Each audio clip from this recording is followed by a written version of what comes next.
and I don't have a toaster here, so I got out one of the old cast iron skillets and made some toast. Looks like a beautiful sunny day. Hopefully we can get some work done. This is my dad's tool shed. I'm in desperate need of some paint. Hopefully I can get that done this year, and maybe even a new ramp. I took everything out of here last year and swept and vacuumed, got it all cleaned up, and then purged what was not needed, or at least what I thought I would never use, then put everything back. Got a great riding lawnmower. I actually liked it so much I bought one for home. They don't make these anymore. Simplicity, bought out Ellis Chomblers. And then stuff for the tractor. And an eclectic assortment of tools. Just about every nail, screw, socket. Bought these to organize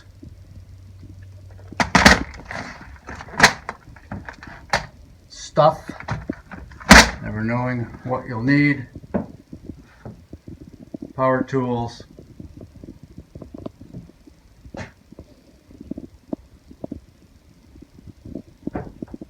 This was a water feeder for chicks, chicken babies, chicks.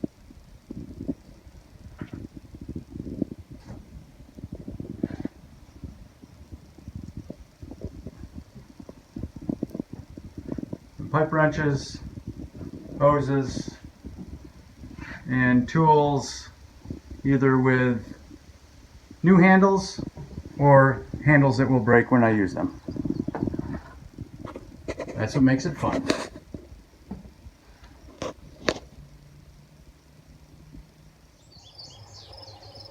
So I gave you the shed tour, but I forgot to mention the outside of the shed. I do have a woodchuck that lives underneath. Anytime I put something over the hole, he just makes it bigger, so I'm not going to waste time with that anymore. And seen snakes come out too now and then, but that's normal here. I think his other escape hatch is near the ramp going into the shed. Heard some wild turkeys gobbling out in the woods this morning. Normally when I mow the field, you can see the turkey, the hen. Last year there were 2 hens and about a dozen chicks walking around. They crossed the road one time going under the culvert, so smart enough to go under the road instead of crossing it. Interesting birds. Maybe we'll be able to get some on video sometime this year. I mentioned the groundhog that lives under the tool shed. This is pretty low light and he's pretty small in the frame, but it's right in the center. He's come out this evening to eat. He's standing up trying to figure out where that voice is coming from.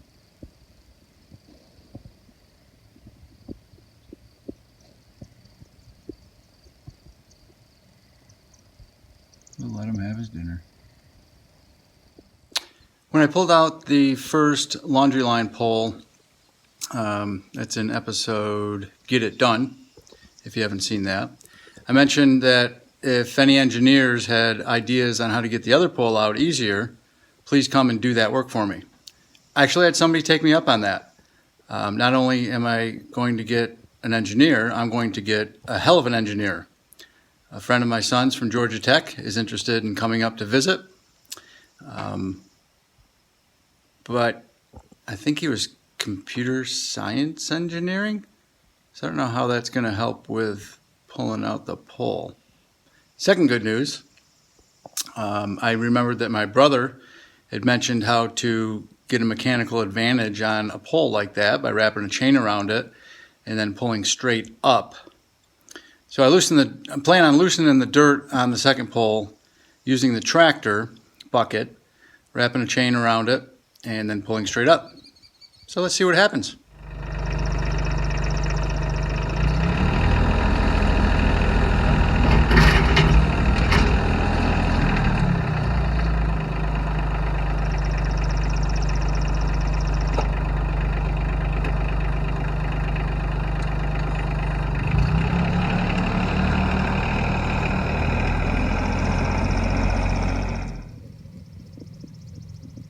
I have a hydraulic line that is abraded and sprung a leak.